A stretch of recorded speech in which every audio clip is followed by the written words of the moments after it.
Hello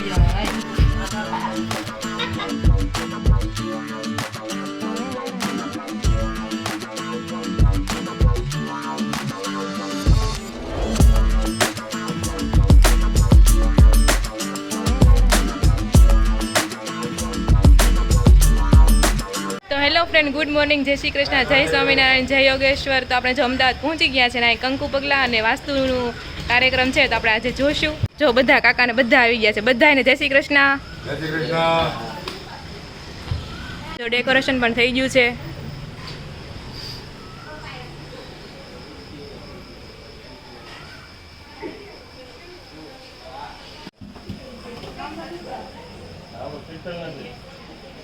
તો જો બધા લોકો છે ને રેડી થાય છે, એકબીજાને હેલ્પ કરે છે ને એવું બધું ચાલે છે અત્યારે. જો બધા અમુક માથા ઓળે છે. કેમ છે સ્મિતાભાઈ? કેમ છે હસ્તી? જો બધા. અને આ જો હિરલ, એ હિરલી, અને આ વ્યક્તિએ છે મને હેરસ્ટાઈલ લઈ દીધી છે. Thank you Hiral. બધા લોકો રેડી થાય છે. તો જો બધા મહેમાન આવી ગયા છે અને જો હર્ષા બાપુ છે એની જો કંકુ પગલામાં એની વહુને દેવાના છે ને બધી વસ્તુ બતાવે છે ને બધા દુખણા લે છે એ 100 વર્ષના થાય. અને જો આ બ્રેસલેટ છે અને પછી આ જો ગાઉન છે અને આ જો પર્સ છે. કેડીનું ડેકોરેશન પણ કરી નાખ્યું છે મસ્ત એવું.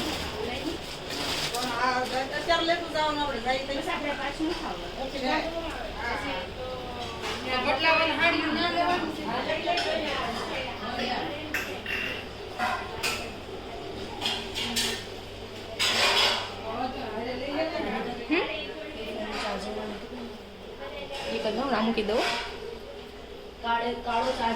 એ હા. અને જ્યાં ડાયરેક્ટ મંદિર સુધી આ કેડી કરેલી છે. કાલ તમે તમને મંદિર બતાવ્યું હતું, ખૂબ જ મોટું મંદિર છે આ માતાજીનું.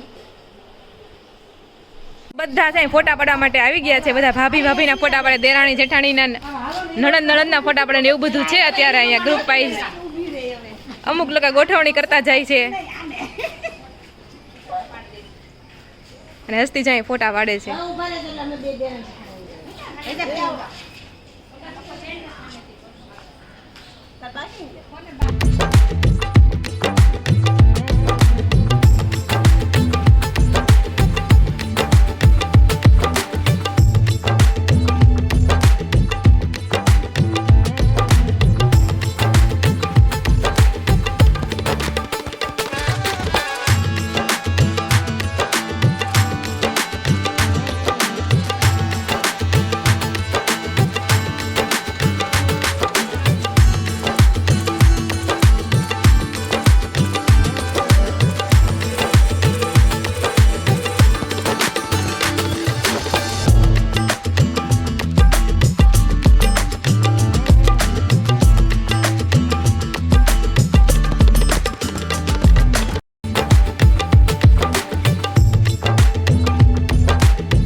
તો અહીંયા છે ને બાપા સીતારામનો ચોરો અને રામજી મંદિર છે. તો આપણે ચાલો દર્શન કરી આવીએ. તો જુઓ, હા ઠીક, હા ભાગવત કથા વાંચે બાપુનગર એરિયામાં.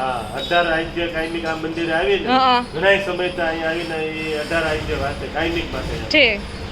જો બધા અહીં બેઠા છે. અમે એમને વાણી સાંભળવા માટે બેઠા છીએ. એવું છે? તો સાંભળો. અને જો અહીંયા રામ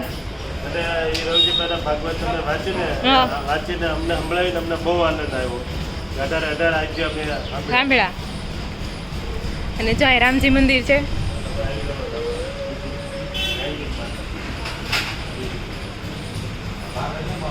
મંદિર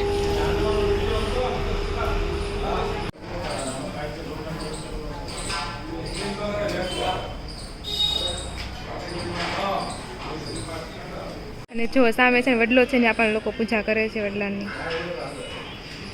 જો આ બધા છે ને ફૂલ અલગ કરવા માટે બેસી ગયા છે સ્વાગત માટે ભાભીના, બરોબર ને? Happy rose day. તો જો કાનાભાઈ છે ને દુલ્હનિયાને લેવા માટે આવી ગયા છે. નામ છે ઋતુ પણ બધા કાનો કહે છે. તો કાના જોઈને રાધાની રાહ જોવે છે. આપણી રાધા છે ને કમ્પ્લીટ રેડી થઈ ગઈ છે અમીષા કંકુ પગલા માટે. હાય.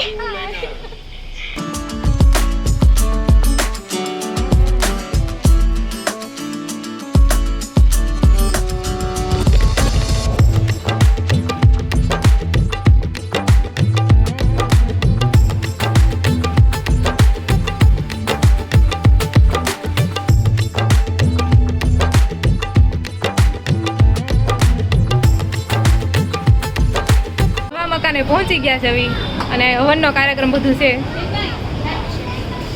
અને અહીંયા પણ કંકુ પગલા કરવાના છે. બાબુના નવા ઘરે છે ને વેલકમ કરવા માટે જો આ બધા નીચે ઊભા છે અને આખા મકાનને શણગાર્યું છે. આજે મકાનનું વાસ્તુ પણ છે. એ લોકોની શેરી મોટી જબર શક્તિધારા કરીને છે અમદાવાદમાં.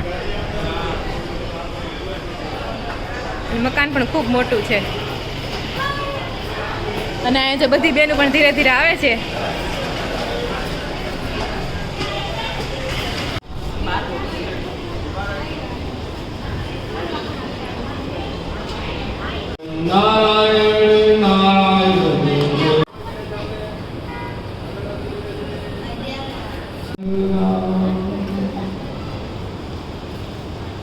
જો મૂડ લડાડે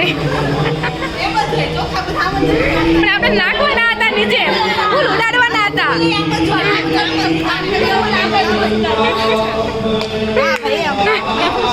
તો જો આ રૂમમાં છે મંદિરની રૂમ છે તો મંદિર જો કેટલું મોટું મંદિર છે. હજી લોકોએ ભગવાન નથી મૂક્યા પણ પછી ભગવાન મૂકશે. અત્યારે જો ખોડિયારમાંની મૂર્તિ નાની એવી જે વહુ લાવ્યા છે ને એની મૂકી છે. ખૂબ જ મસ્ત મંદિર છે. ને અહીંયા છે રસોડું આવે છે. રસોડુંમાં જો કુંભળો મૂકેલો છે. આ છે રસોડું. આ એક રૂમ છે એમાં આપણે માતાજીનું હવન ને એવું કરવાનું છે.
દેખાતો નથી પણ જોવાની કોશિશ કરવી જોઈએ અમે. એટલે તમે એમ કહો છો કે મૂળિયું હોય એ ધોળું નહીં, મૂળિયેથી કાળું, છેડે ધોળો. છેડે ધોળો એટલે મૂળિયું કાળું આવે છે. છેડે ધોળો તો સારું કહેવાય એને. નકર તો આપણે અમર જવાને જ નહીં પણ મમ્મી જવાને આખા ધોળા જ આવે. તો તમારું આનું કારણ શું છે? तेल का राज है. तेल का राज है. कौन सा तेल वापरते हो? कुदरती लेना, कुदरती गिराय તો સારું. મગજ તપાવો ને એટલે વા થોડા નો. બપોરના 12 વાગી ગયા છે ને આપણે છે ને વાડી ઉપર જમવા જવાનું છે તો બધા જમવા માટે નીકળી ગયા છે. ભીડભંજન પણ અમારે પટેલ વાડી જવું છે અમદાવાદ. તો બીજી રિક્ષા પકડી. ઓહો એવું ના હાલે.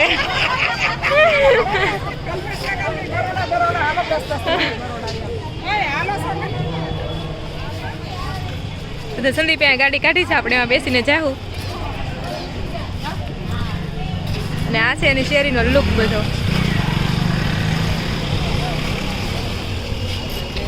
તો જમવા માટે બેસી ગયા છે. જમવામાં છે પૂરી, ખીચડી, શાક, છાશ અને દહીં. આ બધું છે ફરાળ છે બધો, કારણ કે આજ ઘણા ખરા અષાઢી બીજ રહ્યા હોય ને એટલે. અને જો બધા જમવા માટે બેસી ગયા છે ખુરશી ઉપર. અને જો બધા જમવા માટે બેસી ગયા છે.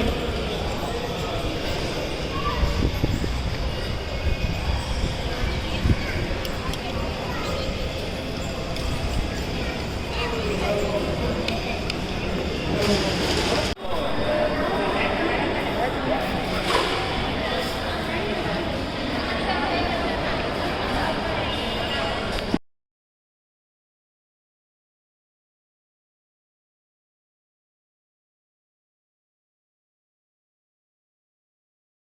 અમદાવાદમાં રથયાત્રા નીકળવાની એટલે બધે જ આવી રીતના છાશનો પ્રસાદ 5 વાગવા આવ્યા છે અને આ છે ધાબા ઉપરનો વ્યૂ અને નીચે બીડું હુમવાનું કામ ચાલુ છે